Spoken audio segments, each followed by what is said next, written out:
This is as I'm exiting my front door. You can see how much light there is here, obviously, and it will increase the second I step out the door.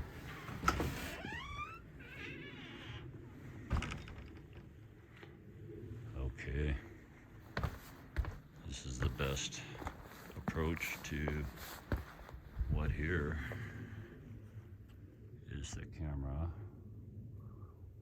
that I will have for my main entrance, which is pretty important. So basically, it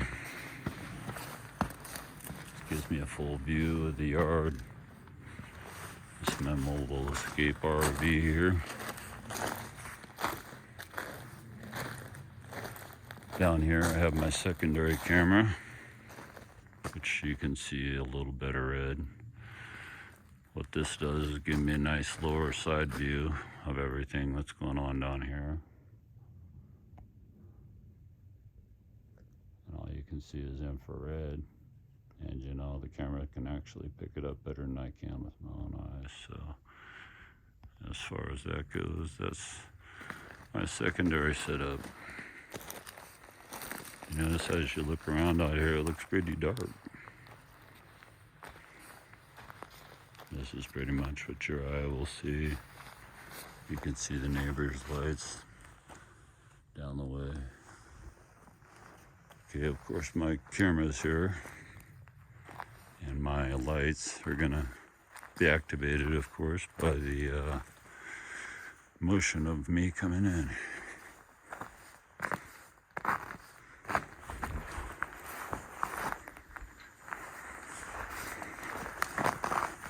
Okay, this light up here on the roof is glowing right now because it's doing a retinal ID scan on me. I can be picked up here, all the way up here. So I'm continuously picked up.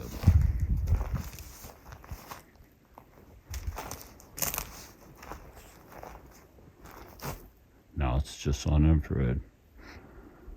20 degrees out here, it's a little bit slippery. Okay, on the very corner is our next motion detector ID retina scan. Red, which obviously detects eyeballs first, of course. But you'll notice if I hold this down all the way, which you'll notice from the inside camera. Yes, eyeballs look different. As you look in this area, you'd think, wow, it looks pretty dark over here. Well, actually, the camera's making it look pretty light, as you can tell by the one on the inside.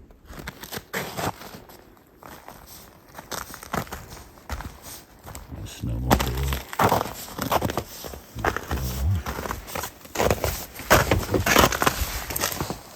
It's dark out here, right? Interesting, that doesn't look that dark in there, does it? Now you see where this other camera is.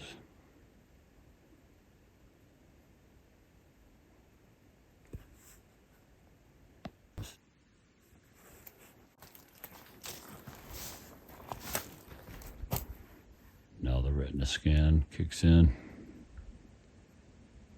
Busted, right?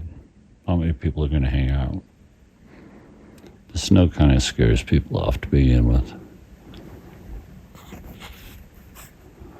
Now these cameras are able to see probably 300 feet to 600 feet at night by catching lights, eyeballs, but definitely effective, as you know.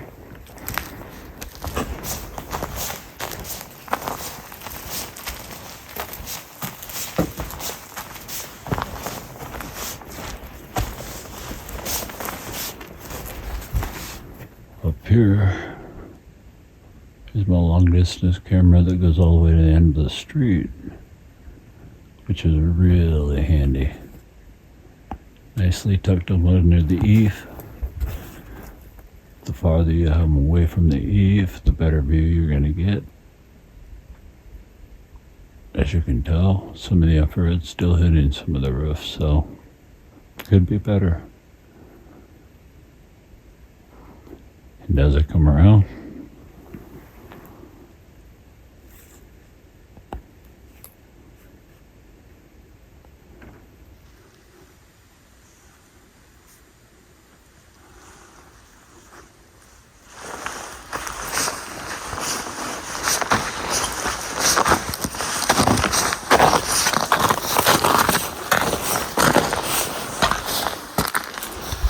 back to where I started.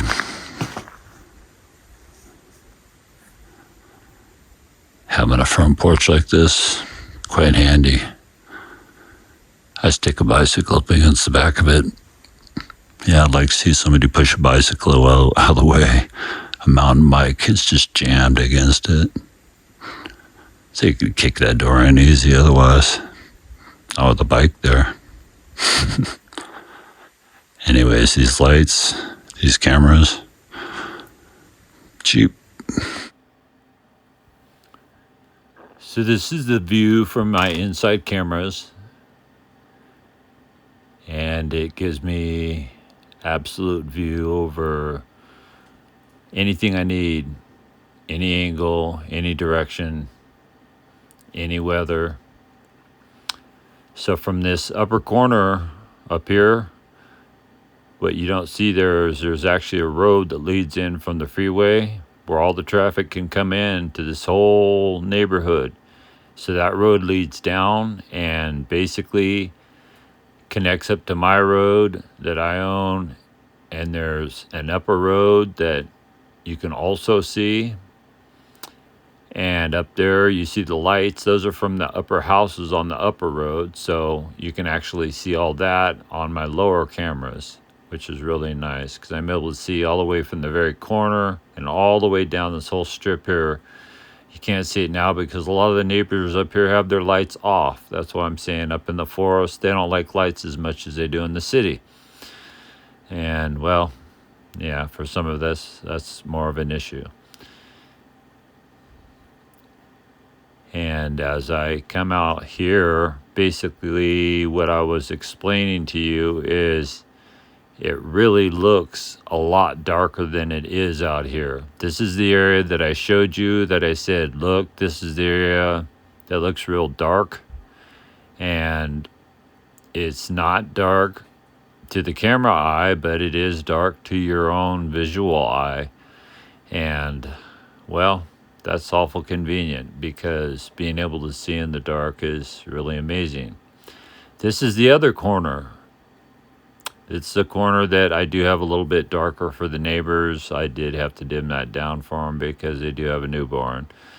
But as we come over towards the other corner, well, that's a different story because there we have a dark area. And, well, I have different problems with those neighbors. I guess we all have problems with neighbors. But this area here was totally dark as I was out there showing you. And as you notice, there's a little bit of reflection on the camera usually, and it's able to be seen from the outside, especially as green lights, and it shows you the retinal ID, and the infrared does reflect off of a camera. So unless you have night vision, you're not really going to notice those lights. With ordinary, vision, you're not regularly used to that sort of light until the spotlights themselves come on. And this is the only other darker corner as far as the rest of my yard goes. And from here, I basically have the rest of my yard totally covered all the way around. And I can see the neighbors' yards. I can see hundreds of feet down the road. And down here on the bottom especially, I'm able to see any problems I have around my vehicles. And Here I take a walk outside just to show you what it's like to be able to see how well you can see individuals out in your yard. So I'm walking towards that really dark area. I mean, from what my view is, I can't see really much at all. It's very dark out there. So I walk pretty far out of the way here. On my lower cameras, they're a little different than my upper cameras. My upper cameras are 2K. I have 1080p on my lower cameras, and they're not Retina ID. But as you can tell, the upper cameras really pick me up really well. That's definitely shown me very well. That's the 2K camera. They do have the Retina ID, and yes, of course, when I'm behind an RV or a tree or something like that, you can't see me. But even on the lower camera, the 1080p camera, I obviously, as I walk up on my vehicle, you're going to see me. There's no two ways about it. It's pretty much impossible to not be seen. My motion detector light's on it, so it's going to tell me on my phone that there's motion in the yard. And, well, I guess I'm just busted because, yeah, there's not a lot you can do. That's just the way it is. So thank you for joining me, and we will definitely have more episodes to come, and looking forward to sharing more safety tips with you and your family.